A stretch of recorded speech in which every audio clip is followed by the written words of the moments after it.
Okay, I think that we have everybody in the room who is going to present today. So let's start the session. Welcome all. My name is Hannele Laine. I come from the Integrated Carbon Observation System, ICOS, which is a European research infrastructure for greenhouse gases, and I'll be moderating this session today. We know that the carbon removal certification framework is being implemented as a voluntary European scheme for carbon credits, and this itself is, of course, a very significant and important step. But for the CRCF to reach its full potential, it cannot develop in isolation. This is something that we also heard in the plenary talk this morning. Where appropriate, its data, methodologies and processes need to align with other European policy initiatives and also optimally with international reporting and crediting systems. And at the same time, something that we also heard in the plenary today, it's not only about carbon. It's about soil health, climate resilience, functioning food chains, and also farmer livelihoods. So all in all, a very complex picture that will require scientific robustness, political credibility, and practical solutions that will help the farmers on the ground. And this is something that we are trying to tackle today here with our session. So the agenda is the following. We will first hear a scene-setting intervention from a representative of the European Commission that many of you, I'm sure, know quite well. That will be then followed by a short scientific keynote presentation, and then we'll spend the bulk of this session with a panel discussion covering the broad themes that I just mentioned. And then we'll finalize again with a reaction from the Commission. Before I introduce our first speaker, I would like to point out, you can go to the next slide, that we will have a short Q&A towards the end of this session, and you can submit your questions through this QR code or then using the code that you can see on the slides. I will leave it up for a few seconds so that you can catch it.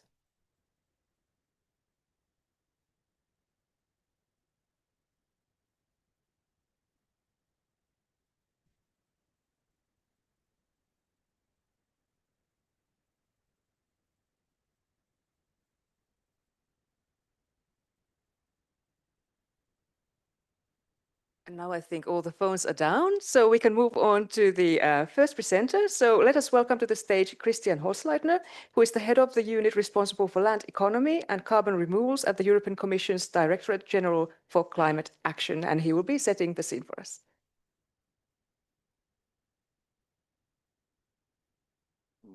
Good morning. Of course, very happy to be here and very happy to see so many of you again and many of you for the first time. And setting the scene, I think my boss, Kurt, has already done a lot of the work in the plenary session. So I think I can be shorter on that. So we are really very committed in building a voluntary carbon market for agriculture, forestry, other types of carbon removals here in Europe.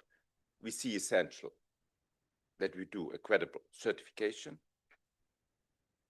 that we have an easy accessible, low cost monitoring reporting system, and that we bring a strong demand signal from that. And that Kurt also talked about the different initiatives that we have with the carbon farming database, with the EU Buyers Club.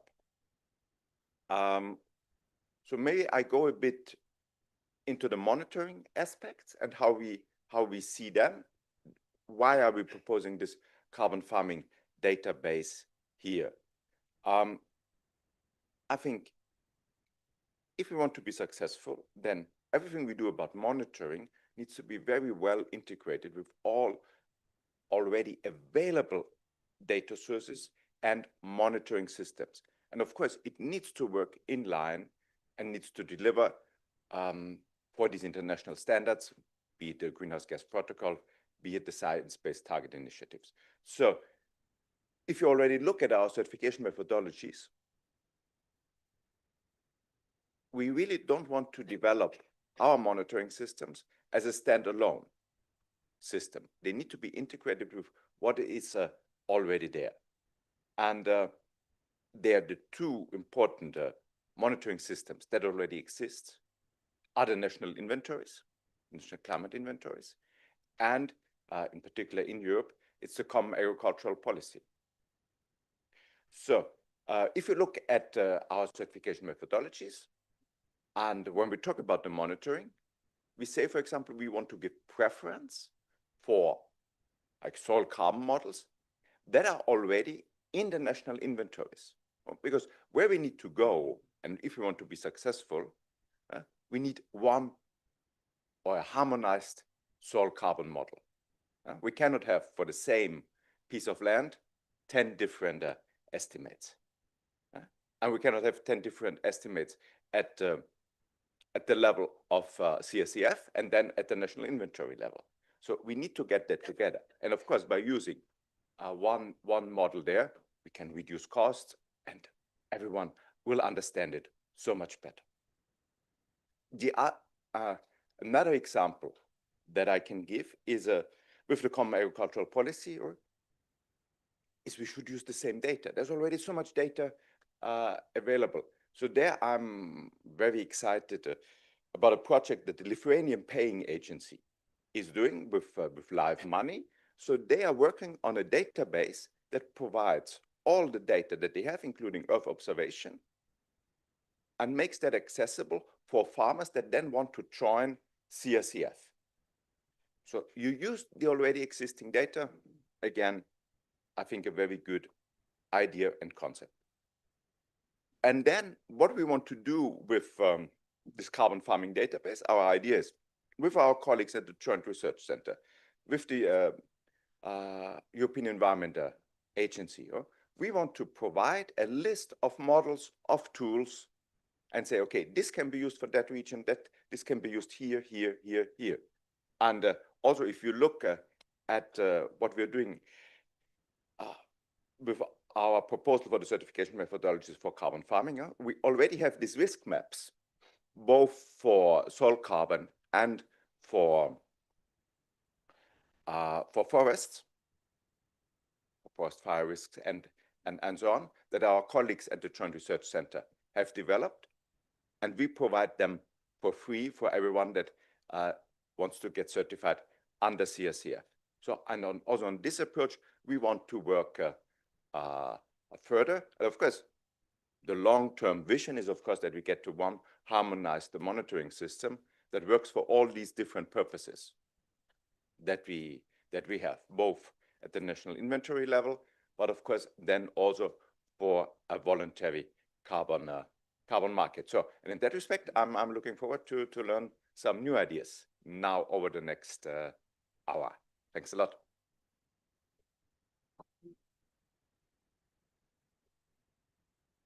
Thank you very much, Christian. And next we have the pleasure of hearing a short scientific keynote from Eric Secha, who is a senior scientist at INRAE, the French National Research Institute for Agriculture, Food and Environment, and also the deputy director of the CESBio lab. Good morning, everyone, and thank you very much for giving me the opportunity to give this talk. So just waiting for the slides to appear, I guess. Or should I press something? No. Oh, no. Okay, it's on your side. So to talk about some work that we have led us to having a vision on how we could align CRCF with other contexts of MRV based on the work of many people, in fact, and from several projects.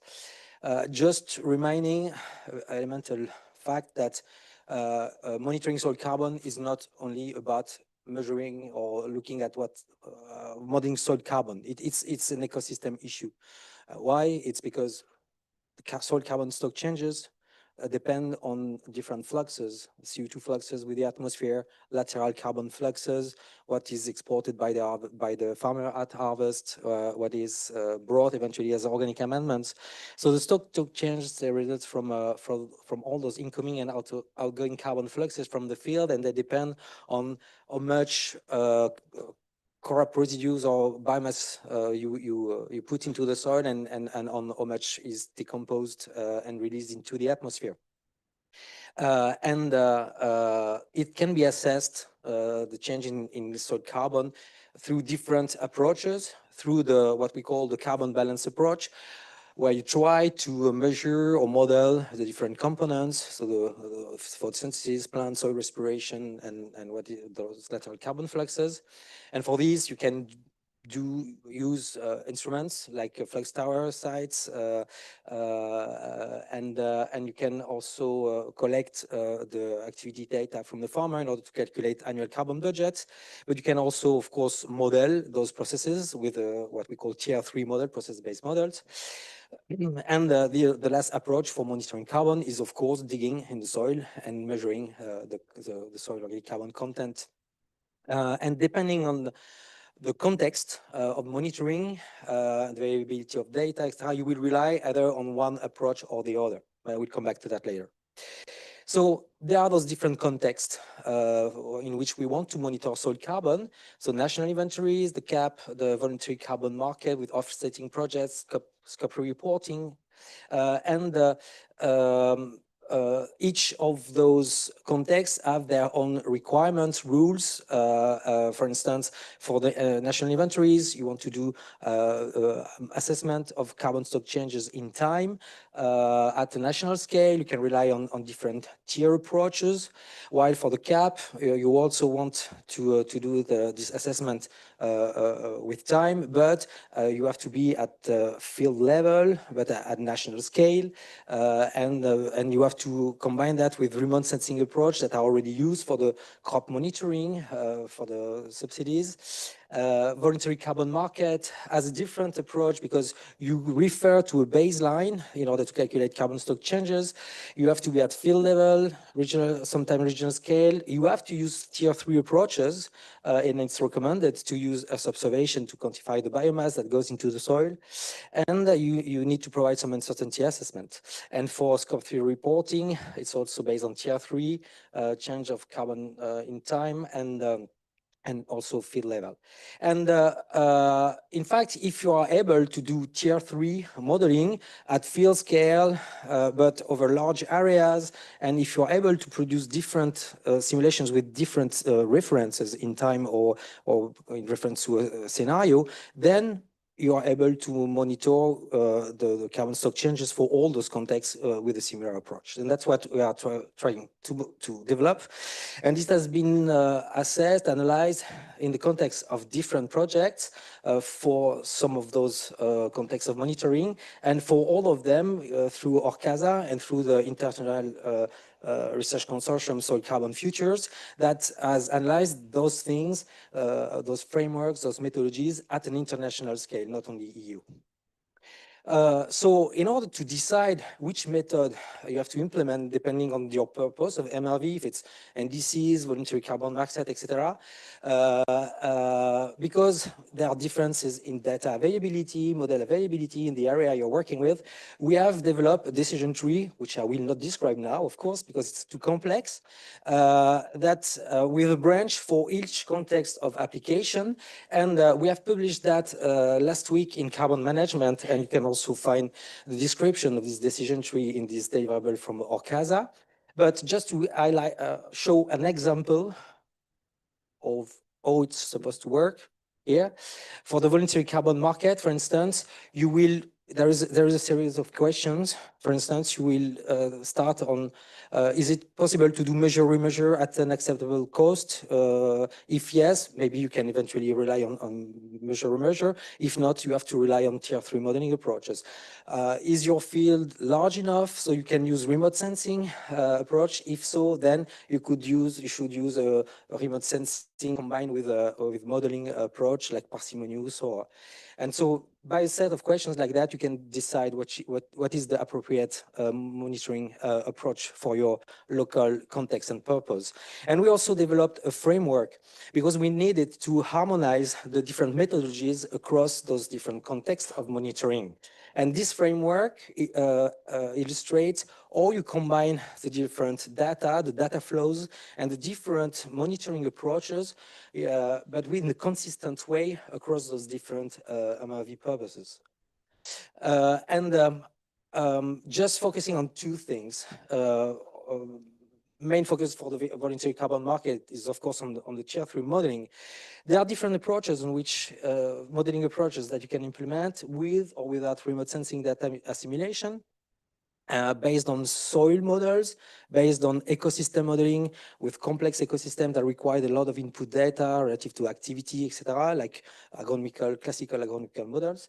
But what we recommend is to go on what we call light coupling or parsimonious modeling approaches, because they are less complex, but they can be driven by satellite observations to force, for instance, the vegetation model to reproduce really the truth of the vegetation development and carbon inputs to the soil. So if your local context is compatible with Earth observation, then combine that with some what we call parsimonious modeling in order to have more accurate, more scalability in your approach. And one thing I forgot to mention is that it's not only when we have evaluated all those monitoring approaches, it's not only about a model, it's about a model framework. It's also how you have access to input data, their accuracy, etc. And one example of this parsimonious modeling approach, there are other teams developing similar things in Finland, FMI, for instance, here in Italy, the group of Andrea Ferrarini. But here it's about the one we are developing, which is AgriCarboneo, which is compliant with different MRV context, and that is compliant with the French label bas carbone and the CRCF, and it's a full processing chain that downloads automatically the remote sensing data, land parcel identification system, so the field contours, climatic data, etc. And it's scalable enough so that you can apply at a very large scale, but high resolution, meaning that with this kind of modeling, you can both provide information for the CAP and for the national inventories because it's scalable and field scale. But also, you can use it in a voluntary carbon context, on the voluntary carbon market context, because you can monitor the fields for several years and you can simulate some baselines. In this case, it would be fields, different crop rotations without cover crops, that's the orange lines. And you can also monitor the fields that have 1, 2, 3 cover crops during the 5-year crop rotation. And you can compare with the baseline in order to quantify how much carbon has been stored. Last, you can use that approach in the insetting context. We did that with the NetEase company, where they wanted to quantify how much carbon was stored thanks to cover crops. They are paying the farmers to grow cover crop, and we can simulate the reality, which is maize preceded by a cover crop, or ignore voluntarily the cover crop before the maize, and the difference between the two simulations tells you how much you have stored carbon thanks to the cover crop. So this kind of approach can be implemented in all the different MRV contexts that we are interested in a homogeneous way. So why now do we need to develop jointly those MRV approaches for the CAP and for the voluntary carbon market?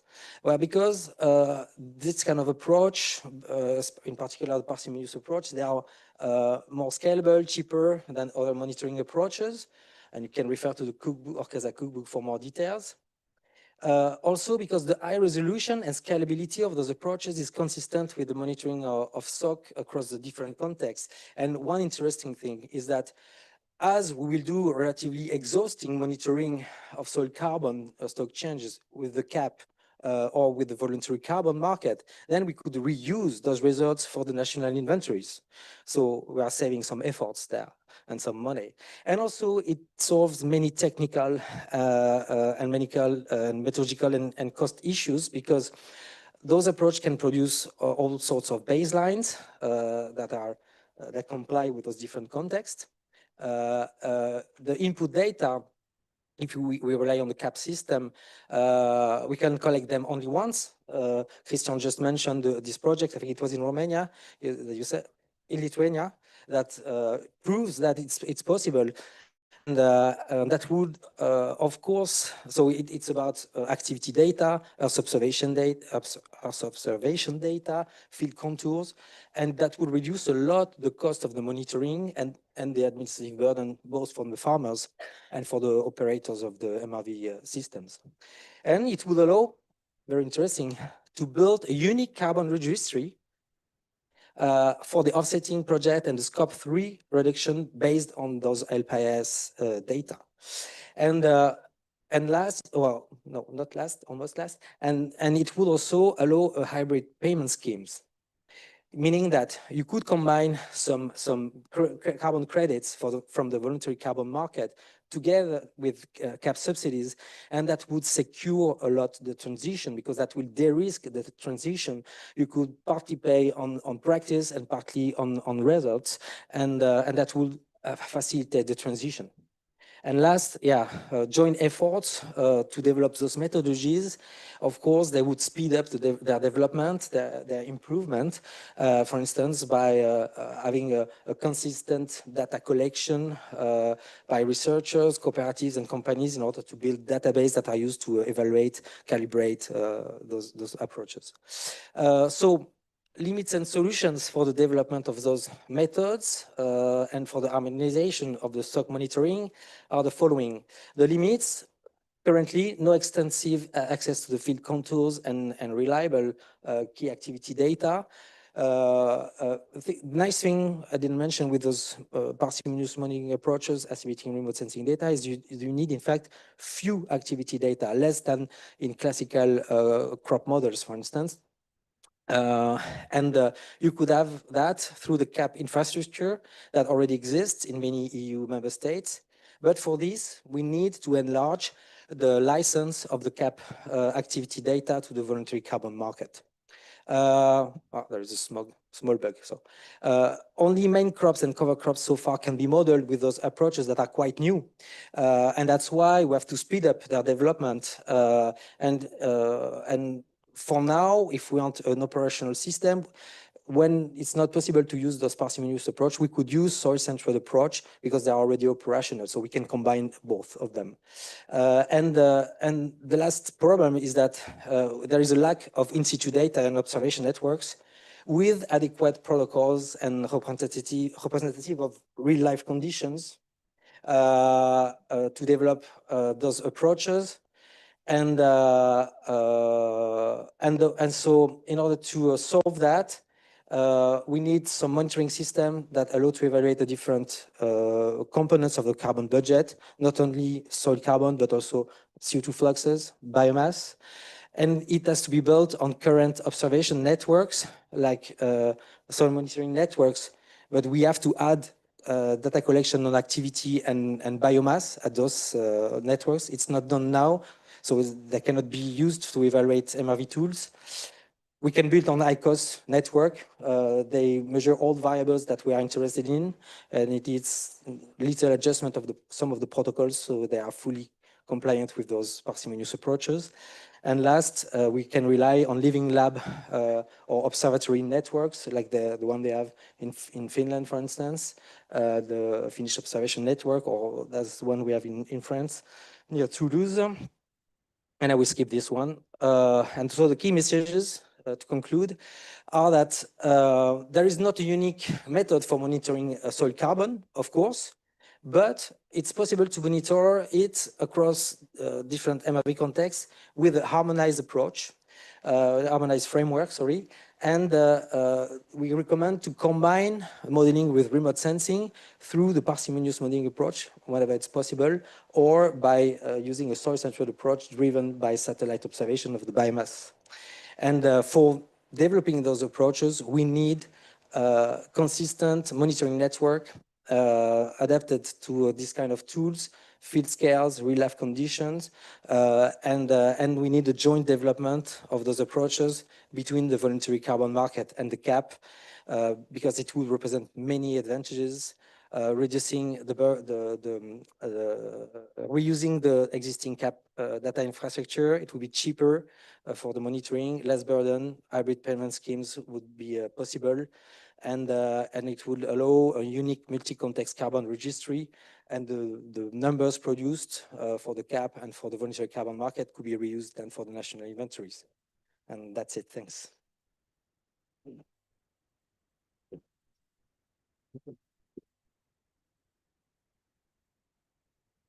Thank you so much, Eric, for this excellent back presentation for our next discussion.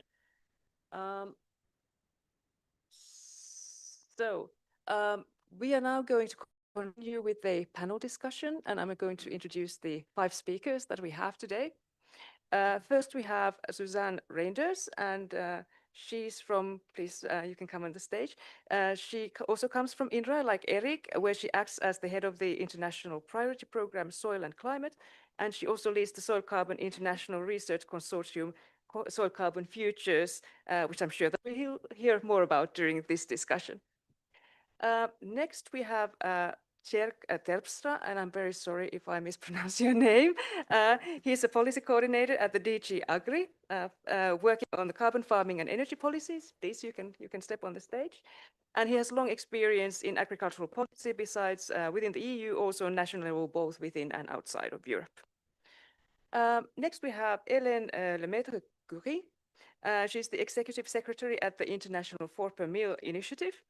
And she has extensive experience from national and regional to global levels, having worked, for example, in a ministry in France, as well as at the United Nations Food and Agriculture Organization. Then we have Elif Pinar-Polat. She comes from the Directorate of Climate Change from the Republic of Turkey. And she brings expertise on national policies to the panel through her involvement in key national climate plans and strategies, and also involved in the UNFCCC negotiations and organization of the next COP, I understood, also in Turkey later this year. And last but not least, we have Joost Kosinsten, and he comes from the emissierechten.nl in the Netherlands, where he works as a consulting attorney. And he has specialized in interlinkages between regulatory and voluntary carbon markets, as well as between offsetting and insetting of supply chains. I hope that I could do justice to your very extensive CVs here, trying to summarize them very briefly. Okay, warm welcome to all of you. Do we have the microphone, by the way? There we go. So we unfortunately have to share a microphone. You can give it to Chair, because I'm going to ask the same question to all of you, just to warm up your vocal cords. So now thinking about these 2 addresses that we had here today, and also perhaps the introduction or the opening ceremony, what is one key thing that you're taking away from those early addresses to this panel today? Maximum 2 sentences. That collecting once is very important. Thank you so much.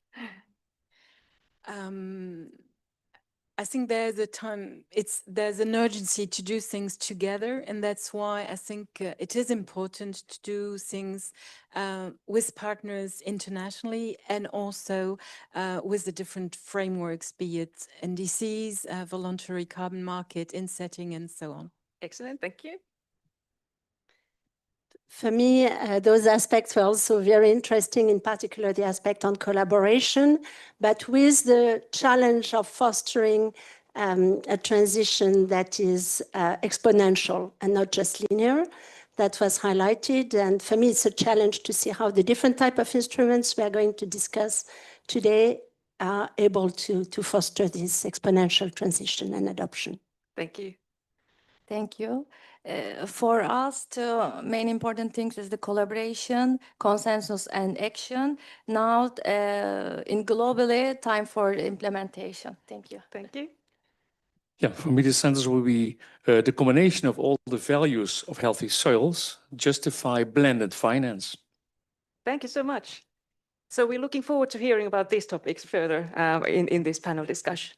Then the first question goes to Suzanne. I'm sorry that you have to sort of pass on the microphone, but if you could.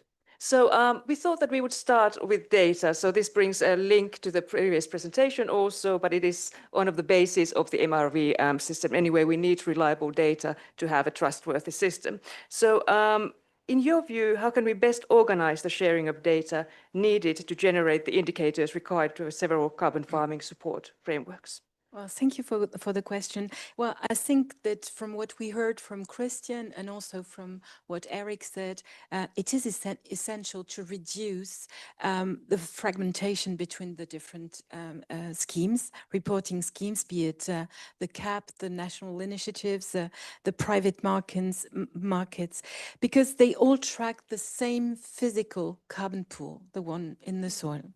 So the first thing is probably to establish an MRV core by shared definition, by shared and minimum data set that is shared between the different actors. And also I insist on the transparency, on the uncertainty of the data. I think this is something key if we want to have trust from the different partners.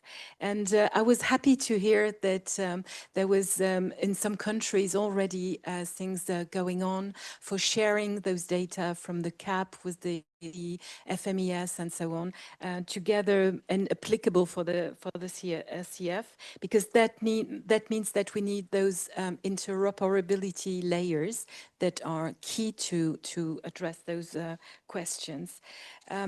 So we mentioned the baselines as well, which is important. And I think that maybe one of the things that we can envisage, I heard about what's going on also at JRC, risk maps. I think this is important, and strategic samplings, and so that we don't have an overload of sampling methods, but that we apply sampling where it is needed for the models, for implementing the models and calibrating the models. So thank you very much. Thank you. Is there somebody in the panel who would like to reflect on this question? If not, I'll take this moment to advertise ICOS, because why not? So as said, I come from the Integrated Carbon Observation System, which is one of the European research infrastructures, and we specialize in greenhouse gases. And what we can bring to this game is that we are measuring across Europe on several sites, altogether 180 sites, greenhouse gas fluxes or concentrations. We also have several and a growing number of agricultural sites from which we can provide actually daily information about the fluxes, the carbon fluxes, but also we have some soil sampling, not obviously done daily, and also we're building now sort of the ancillary database of the management and so on, so that we can support the CRCF to the best of our ability. And this data is all free for anybody to use, so any startups or anybody else working on this field and think that they could use this data either in their modeling or other activities, then please visit our website and we'll be happy to tell you more. Okay, after these little advertisements, we will move on with the panel. So we are now moving on with CHERC, and we'll take a slightly broader view of alignment, and that is the EU policy. So how can the monitoring systems, in your opinion, under the CRCF be aligned in practice with, for example, the soil monitoring law or the CAP or the national greenhouse gas inventories? Yes, indeed. So what we have seen from what come from the discussion under the strategic dialogue that took place in 2024, that there's a very fragmented landscape of different types of data gathering systems, certification, you name it. And this also was increasing during the last few years. And this left the farmers a bit puzzled, like, to which types of systems do I have to comply with, which data do I have to fill in where, how is this certified? And this actually led to the initiative from the Commission to set up this sustainability compass. We are working on that right now. This is not something new. It already builds on existing frameworks and certification systems, but we really would like to create a system. That's why I also said in the beginning that it's important to collect data once, that this system creates the opportunity for farmers the possibility to report everything once, and that it's in one system, and that this system can also serve as a kind of proof that they are complying to what they have to do, and that they also get recognition for this. I have to say it won't be a compulsory system. It will be a voluntary system. It will be gradually deployed, but we are working on that right now, and I hope that will bring some clarity for the farmers and also will reduce their administrative burden and costs. And there's another work stream, and I don't know a lot about that, but that's also the European business wallets. But that's something for the future, and that can maybe link also to the sustainability compass. So this is something concretely that we're working on right now, and yeah, that can be a solution, hopefully. Yeah, excellent. Sounds very good. Again, does somebody want to reflect on that? I mean, do you see some risks if these systems stay fragmented beyond what has been discussed? For example, from the national policy viewpoint or from the agri-food chain viewpoint, or nobody's volunteering? All right. Well, that's fine. We can then move on. You already touched upon this reducing the reporting burdens. I don't know if you want to add anything further on that, or you said everything that you wanted to say about that. I mean, if we talk about CRCF specifically and reporting of data, emissions, removals, if it also has been already mentioned by our Director General in the morning, Elisabeth, that if I may speak on behalf of farmers, that it should be simple and at low cost, or else it will have a problem with the uptake of carbon farming. And what I learned also from several presentations already today, and also from you, Eric, that there's a lot of things going on. The science is there. I think the technique is also there to make this possible. And the JRC is working on it as well, and the European Environment Agency, what Christian just said. So I think this is very promising. Okay, very good. I hate to put you on the spot. If I may add something, I think absolutely. it is key to take into account that the farmers are at the heart of the system, and if we want them to change their practices and move on, we need to alleviate that red tape that they are facing for each of those systems. You know, they are. So many people are coming to see them, you know, companies and then people from different VCM frameworks saying, oh, you should do this, we can pay you for that. But then, you know, all the data are on, if the data are not shared, and if they have to give up always new things, new figures, they just get fed up. If we want them to move, we need to help them reduce that burden. Absolutely, make it as easy as possible. Yeah, absolutely. Yes, indeed. We all would like our farmers to do something better, interventions. So they need support for that, but they also need to monitor it then and prove it that they did it. So that's double, and that's a lot. So we need to find more actors interested in the activities. That is the agri-food chain. They want to reduce the scope 3 emissions, so they need something. Countries want removals in their soils, they want something. And there's maybe also interested parties in nature. They would like to invest in region as nature ecosystems. So you then combine various actors interested in moving the farmer, and then they all could work together financing the monitoring. And one of my earliest tasks I did for the Commission via Partners for Innovation was look what our current voluntary carbon market program is doing. What can we learn from them on permanence, on monitoring, on baselines? And what do we need at least in Europe to make farmers move, make them act? And we were not looking for something perfect, but at least as much as possible to get things going. And I think we heard his presentation. We have so much data and there's so many purposes. So let's bring it together.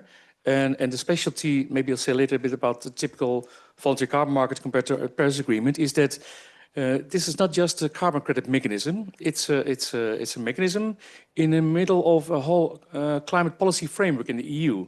Governments want it, companies want it, citizens want the food. And there are also a lot of policies supporting the work. There's RED 3 defining what's biomass sustainably. ETS is regulating the power. There's other ETS, there's CSRD. So a lot of regulations are there to show, to help the farmer to do the good direction, also to make almost all the other actors almost compliant to do this. Although it sounds like a voluntary carbon market, but yeah, we have to do it. So it's almost compulsory for us moving ahead. Thanks. Yeah, thank you. I think it's an important message that if you aim for perfection, you never actually progress in anything. So sort of accepting that that probably won't happen. Moving on to Elif. Actually, I don't know how you come from Turkey, and how easy or difficult do you think that for countries outside the EU it is to connect to these discussions and systems in general?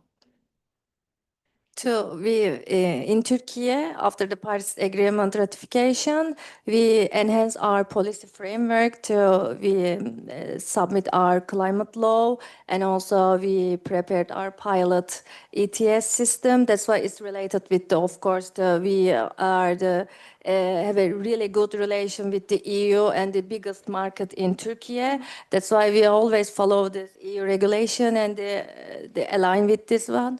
It's not only related with the alignment between the national policies, also international policies should be aligned each other. Yeah, absolutely. What do you think, if we continue with you, what are the main opportunities of carbon farming for countries like Turkey? Thank you. I will talk about not only Turkey, but also the similar countries like Central Asia, part of the Europe and the Middle East. We are facing the similar climate change impact because of the Mediterranean basin affected from the climate change more than the other. That's why if you look at the policy, from the policy perspective, the main opportunity of the carbon farming is the a bridge between the agriculture system and the climate policies, and we are always looking for create the climate and agriculture nexus. And when we are enhancing the agriculture system, it also helps, it also contributes to mitigation, adaptation, and other issues in the global climate action agenda, and national and international. And also, when we are look at from the policy framework, carbon farming is not only for us is reducing the emission or increasing the carbon sequestration, also improve the soil health to increase the water retention capacity and make agriculture production system more resilient. And another important things when we are preparing or creating agriculture policies, always we we are ensured to support food security. In Turkey also so important issue, because the public awareness sometimes could be low related with the agriculture issue. If give an example specifically in Turkey, when we prepare the climate law, the public showed the resistance is the first time, and it didn't pass from the parliament first time. And then we prepare some supports and some influencer to explain the climate law helps for the agricultural system, for sustainable livestock management, so on. Then the second time the climate law approved by the parliament, it's a big issue for us and also essential for Turkey or other countries that similar like Turkey, because the agriculture is one of the priority area for our commitment under the Paris Agreement. When we prepare the national determined contribution or long-term strategies, is the key pillar for us. When we are trying to reduce emission from agriculture, also we try to enhance the agriculture productivity or agriculture system. That's why so essential, and we are not directly focus on the mitigation for agriculture, and also we are focusing on the enhanced for the sustainable agriculture management. And the third one is related with the farmers. If give an example from Turkey also, in Turkey we have 24 million hectare agricultural land, but they conduct by the small scale farmers. So if we encourage the carbon farming with them, we should create the same place for them, like a cooperation or another things to enhance them. We need to encourage the participation of the small scale farmers. Thank you so much. Thank you so much.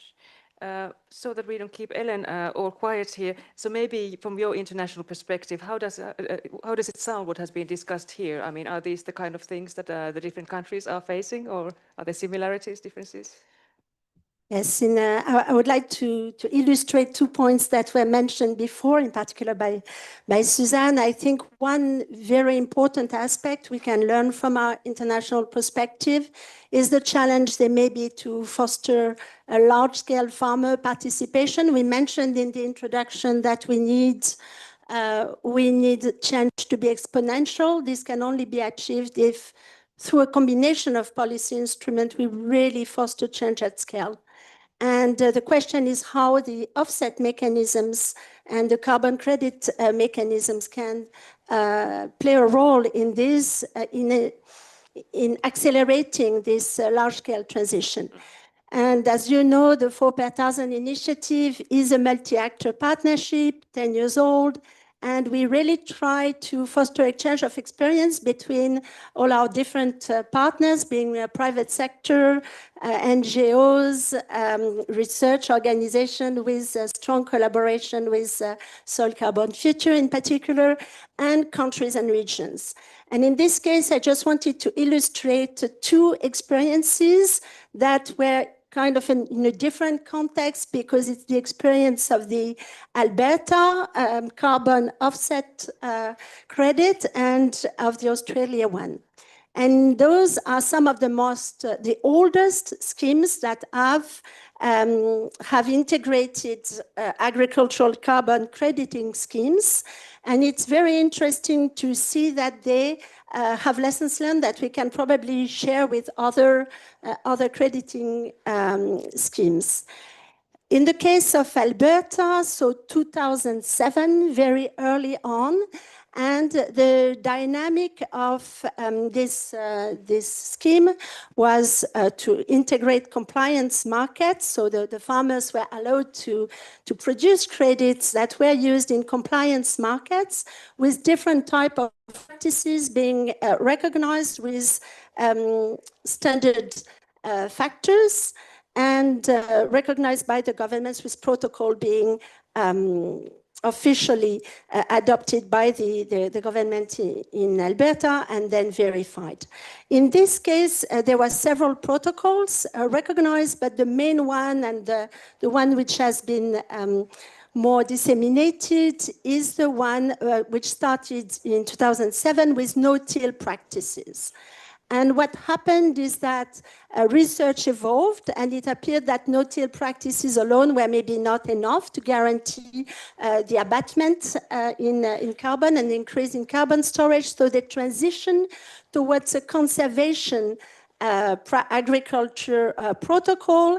And this conservation agriculture protocol was very largely adopted in Alberta with support from the offsetting scheme, up to the point that in 2021, they retired this protocol because they considered that the transition was done, that it depends on the document, between 30 and 40% of the farmers had already adopted conservation agriculture, including a large proportion with support of the offsetting scheme, and they retired this protocol and they developed other protocols that were, we can discuss that later if there are questions, but in particular protocols for the reduction of enteric emission and manure from livestock raised in feedlots.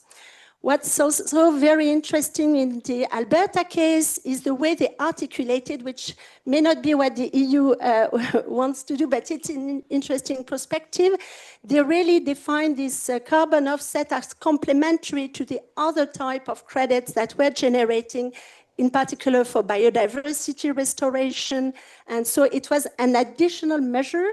And the aspects of co-benefits was maybe much less emphasized in this scheme, which is very also interesting to see how the EU is addressing that. They tried to develop other protocol, but for the other protocol, the uptake was very limited.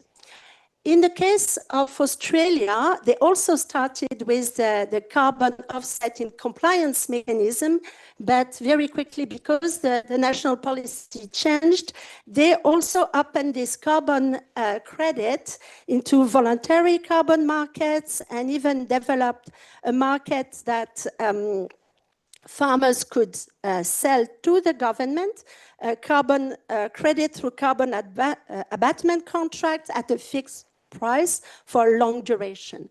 And what we see is that through those different schemes that came up, regularly there was a revision of the scheme, there was independent evaluation of the impact of the functioning of the scheme on the uptake, research, policy research, and evolution over time of these schemes. And I think this is also something which is very transferable. When we are developing those schemes, we are also developing, and this, the case of Alberta illustrates it, we are funding a point in time in a transition pathway, in an innovation adoption pathway. And that's probably where the discussion we had in the opening panel about bundling instruments, having offset credit part of a bundle of instruments really kicks in. How do we incentivize the innovation? We know that the practices we are going to support with carbon credits are practices that often need to be adopted on a place-based, specific place basis. How are we going to support this adaptation phase and all the risks that are associated to it? And how are we going also to support building at scale? And is that the role of the carbon credit? In terms of lessons learned from these instruments, I just want to mention two other ones. The first one is that those credits, they don't work alone.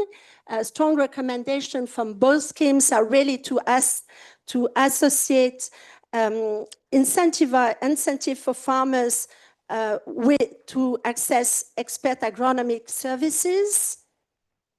The other aspect is to anticipate regulatory risks and liability issues.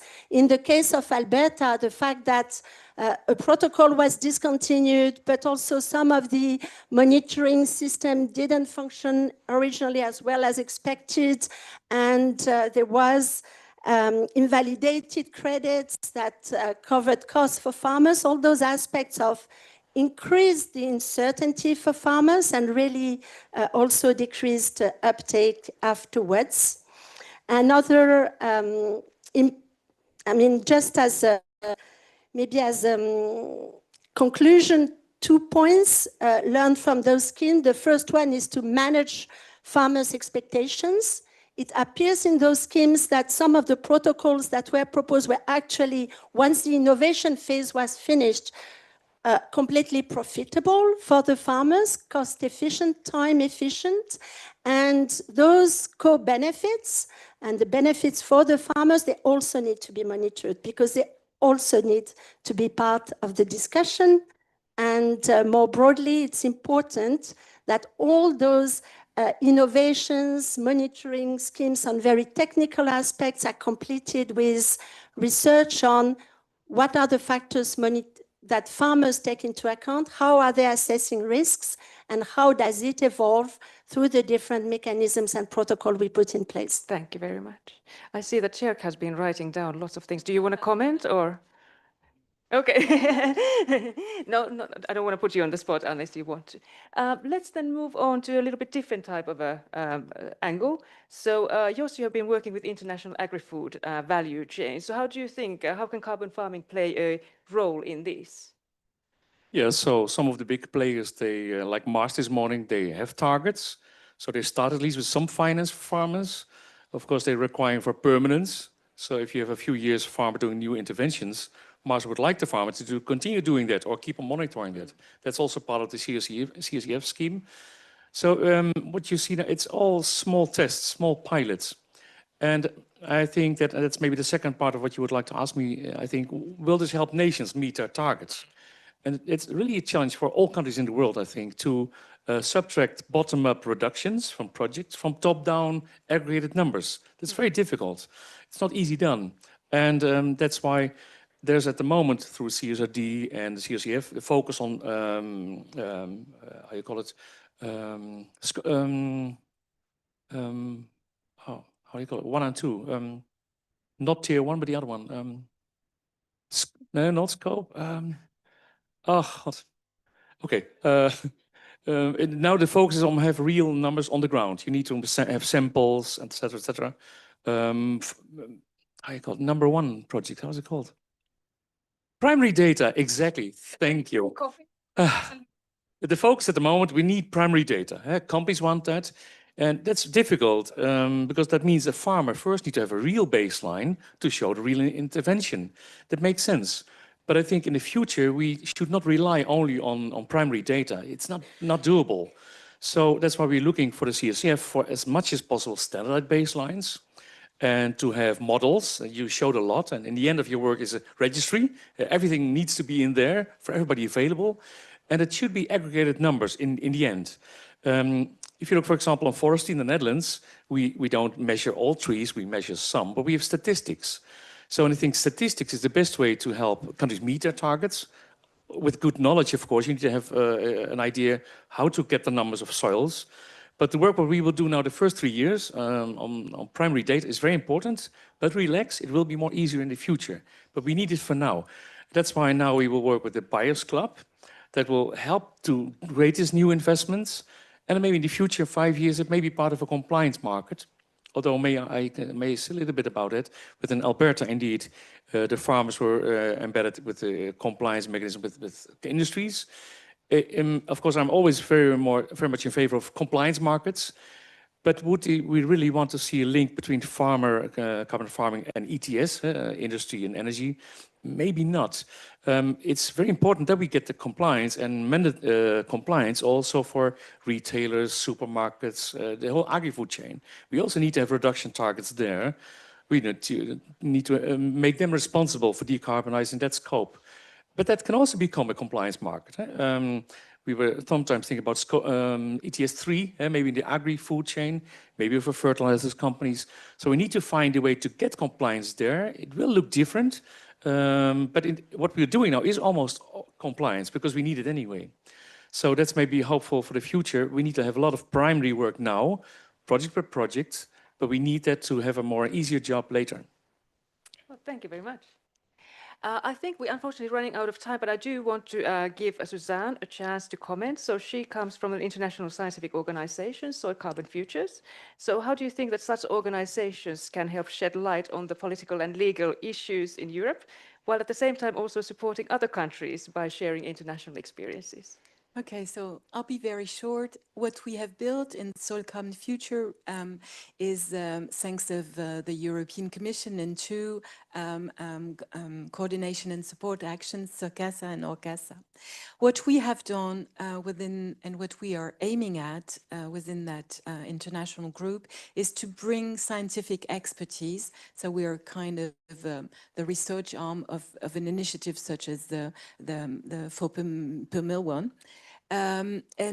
What we have done already is inform also the Commission of the experiences in Australia and what's going on in the US, for instance. When it comes to modeling, one of the outcomes of a policy workshop we held in Brussels was the fact that in the US, it's more voluntary carbon markets than markets driven by the state. And the way they measure is modeling, but also multi-model ensemble. So this is something also we need to work with. So that's one of the examples. Our colleagues, our ambassador in Australia, they are working with their government to develop the scheme in Australia, but they're trying to apply it also to other countries like the Pacific Islands. And if I may stop, I think that I've just talked with Christian this morning about the visit that we're having by Brazilian partners. We held a big conference in Rio with more than 350 participants. And at that occasion, a lot of Brazilian partners are eager to learn from what we are doing here in Europe. And we're working with Fundación Vargas, where a lawyer there is working with the Ministry of Agriculture to put in place such a certification framework. So we are eager to collaborate with them and, you know, and speed up the things. We were saying that we need to speed up the things, so we need to share information, share science as much as we can. And if I may just add just one word, we have put in place a knowledge platform called Impact for Soil. It has a lot of visitors already, and we are aiming later on, you know, to develop more a module on monitoring, reporting, and verification. But there is, at least at the moment, a lot on the practices that are available all over the world, and also the networks. Thank you. Thank you so much. Now I want to make sure, because we combined some of the questions, did you get to say everything that you wanted to say?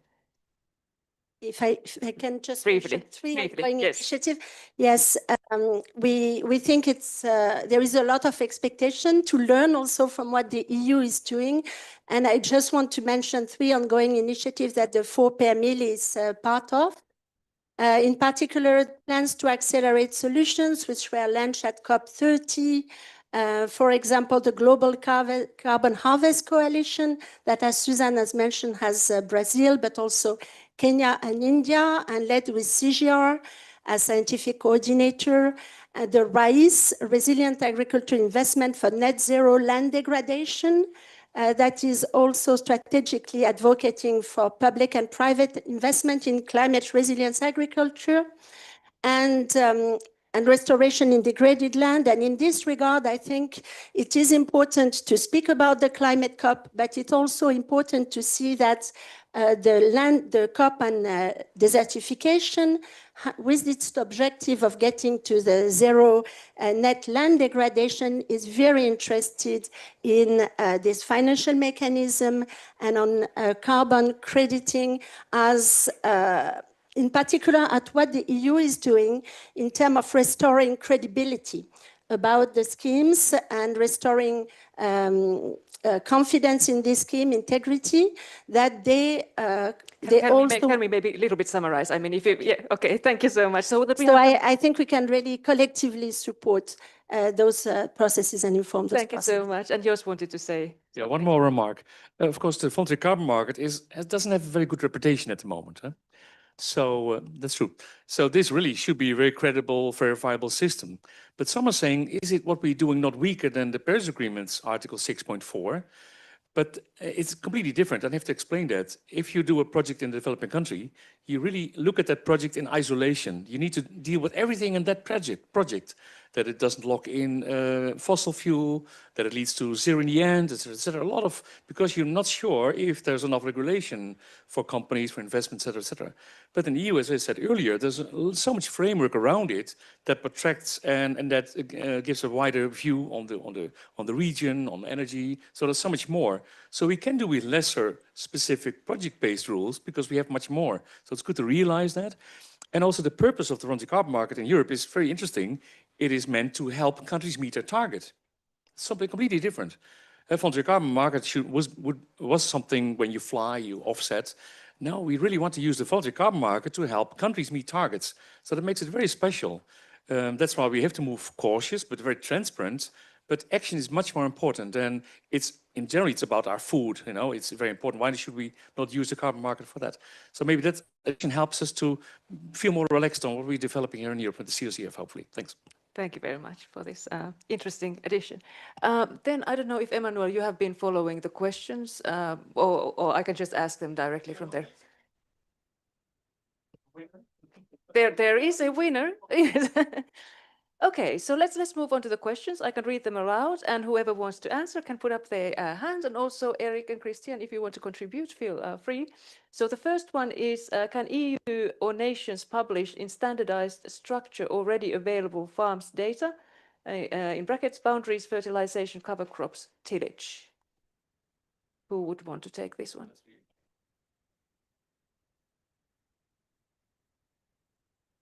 Thanks a lot. Yep, some countries already do actually publish, or I don't know if they publish, but at least I know that they collect in a standardized and structural way those boundaries and activity data that have an impact. Ireland, for instance, Netherlands, Spain. So yeah, so it means that the infrastructure exists. Some country already. So there is no technical problem about doing it. It's really about a political will. Yes, Susanne, yeah. Susanne, you can add. Yeah, I just want to add the example of Ireland. They have something that is nationally determined. They have databases. They're working with their farmers, and they have tackled the climate change issue quite a very long time ago by putting in place some national programs. And so they are doing it. Excellent. Thank you very much.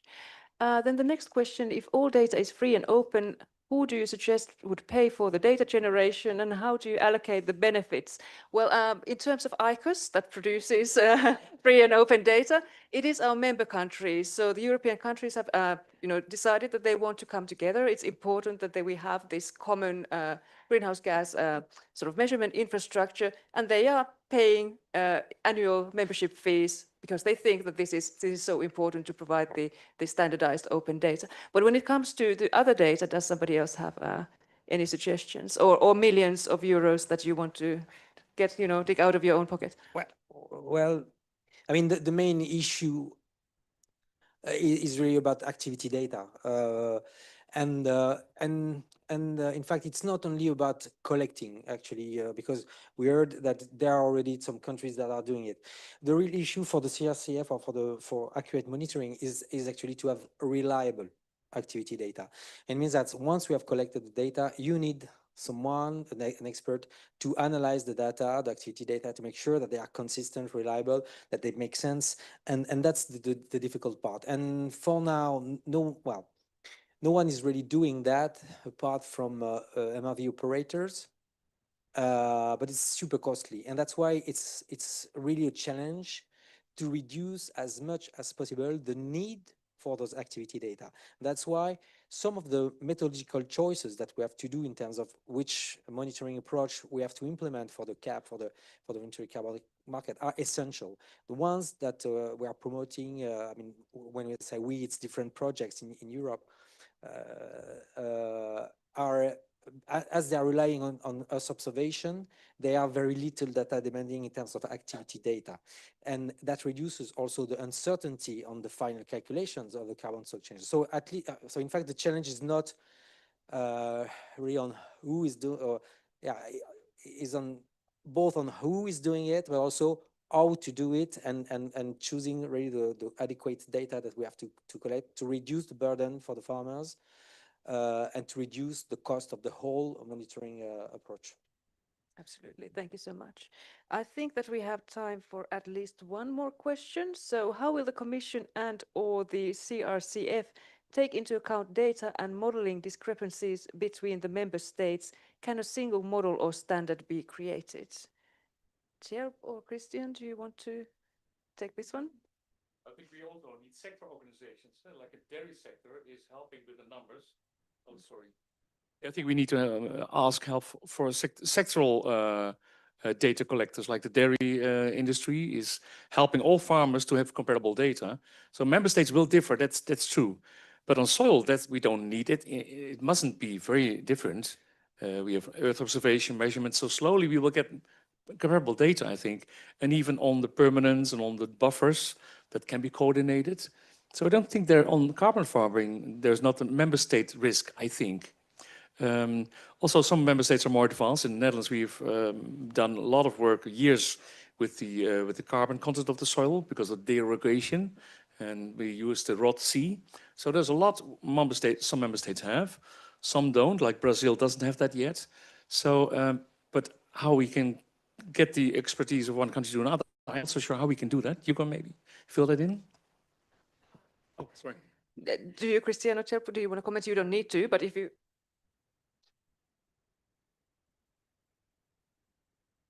Well, I think one needs to differentiate that. Right? It's on the one hand, it's about the model, but then it's very much about the validation that the model works for a certain region and for a certain member state. So there's a lot of work to be done. So I think that's a very dynamic process over the next years, where we can learn a lot from each other. So I wouldn't see that we should start now with a top-down approach on that. We need still a lot of learnings to be done, and to see how we can integrate all the different data sources, and then like what you're doing with ICOS, because adds another level of information. And I think that's the idea of our carbon farming database, that we can get all of that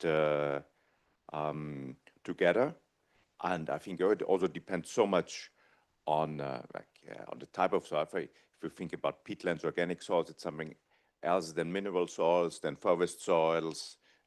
I mean, like, or for example, for forest soils, we still need to do a lot of work. But I think what is the important point is that we get it harmonized over time. I think the biggest risk, as I say, is if we have, like for a single plot of land, 10 different estimates. So that would kill the credibility of the market. Thank you so much. Yes, please do. And very shortly,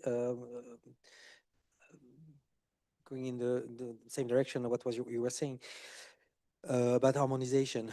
I mentioned harmonization for of the methods or the framework for arable land, but we are finalizing similar work in the MRV project on other ecosystems, on grasslands, on peatland, on agroforestry, and we will end up, and that was also one of the objectives of the IRC, soil carbon futures, at some point to collect to centralize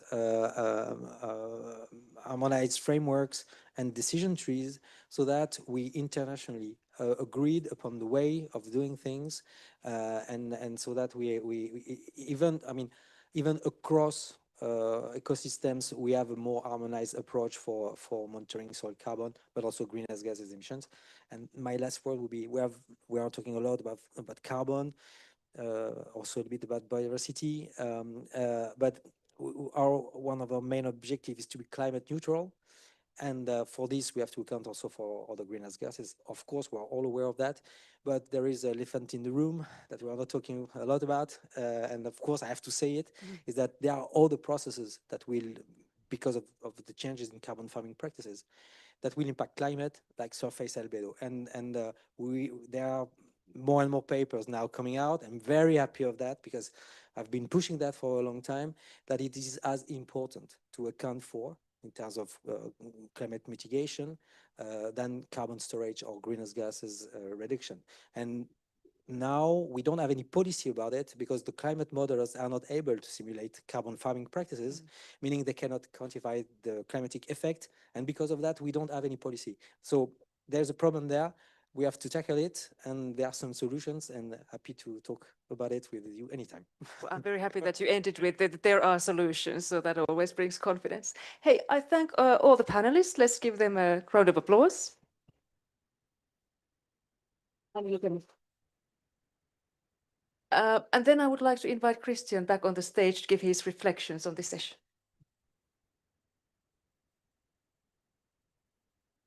Okay, thanks. Thanks a lot. I'll start with Erica. Very much agree on how you presented it, and maybe I want to emphasize that point, because this has been very much on our mind when we were developing the methodology, that we are open to different types of monitoring, and I think in particular to find the right balance between soil sampling and what we can do with models will be super important, also to drive down the monitoring costs. So, and I think we should really work further on that. And like what we want with CRCF, we want to create a space for innovation. I mean, it's not that we can now already say there's this single one model that has to be used by everyone. This would just create a bottleneck. And also, if you read our proposal on CRCF, we put a lot of emphasis on knowledge sharing. So what I really want over the next 4 or 5 years is that we learn together. And I'm very encouraged when I talk to certification schemes to operators and so on, that this resonates very well. And I think what we, as a commission, what we can do, and I think where we are good at, is at harmonization. We are not innovators or whatever. What we can do is we look what is there and can then harmonize and create a good framework. And also a very big yes to what you said is on the combination between CUP funding and what a private market, what a private voluntary carbon market can do. We also discussed it in the opening session, and I just want to emphasize, also together with Jack and the colleagues in DG Agri, we spent a lot of time in how can we get these additionality rules under the CRCF regulation, right? I'm a big advocate of public-private funding. We need both. Some of the things that we ask for, like rewetting of peatlands, this is a big change in land use, and this doesn't come cheap. And that's very clear. So we need the funding of both. So, and this is why, and we apply the state aid rules. Europe has a law. Also, coming back to your point, because in particular, when what we are doing with standardized baselines and so on, we are a lot of criticized. And of course, if you come from an Article 6 world, where you look at a single project, our rules will not work. But we are in Europe. We have the best competition law enforcement agency globally, so we can rely on them. So we can rely on the state aid rules. So, and therefore, we can have those mix of public-private funding that we need, that both the support from the CEP, but not only from the CEP, also from other state aid measures. Several member states are put beyond the CEP, also a lot of public money into restoration, into other land measures. And that should really work with the private money. Public money is scarce, so we should use it in such a way that we leverage as much as possible the private incentives. Maybe last point also about ICOS, the carbon farming database. Yes, and this is what we want to welcome, is to bring all these different information sources together. But then it's of course also for the individual operator, the individual certification scheme. How do I combine that information? But we want to be very open on that, and I also see Susanne now from the European Environment Agency, who's heading the team there, who's working very closely with us in the same way as at the Joint Research Center at developing this carbon farming database. And I think we can do a lot there to provide that information, but also the space, as I said, to learn from each other. And I think it's also sometimes learning the same language between different communities, or because we have the carbon market communities, we have the insetting community, we have the national inventory community, and they could all use the same data. And we need to get that together, and that there's a lot of synergies. So very happy about that session and all the work you put in here. Thanks a lot.